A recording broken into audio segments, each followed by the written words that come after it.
Sinaklolohan ng 4 na pulis ang isang nanganganak sa bangketa sa EDSA Balintawak.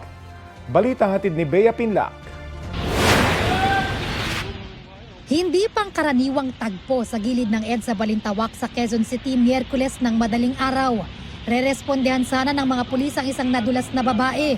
Pagdating sa lugar, buntis na nasa tabing kalsada ang naabutan nila na manganganak na. Nakita ko yung babae, duguan at manganganak na siya. So ang ginawa nung kasama ko, sinalo niya yung bata. Halos wala pang 20 seconds, lumabas na yung bata. Tulong-tulong ang 4 na rumesponding pulis sa pag-alalay sa babae, pagtawag ng ambulansya at pagmando ng traffic.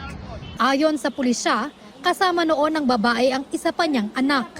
Binalot nung white cloth, no? At pinayungan din yung, kasi medyo umuulan, para hindi mabasa yung nanay at yung baby. Malusog po yung bata at umiyak pa nga po yung pagkalabas niya. Makalipas ang ilang minuto, dumating ang ambulansya ng barangay na ligtas na nagdala sa mag-ina sa ospital. Bibigyan naman ng parangal sa Camp Karingal sa Lunes ang 4 na pulis na tumulong magpaanak sa babae. Bea Pinlac, nagbabalita para sa GMA Integrated News.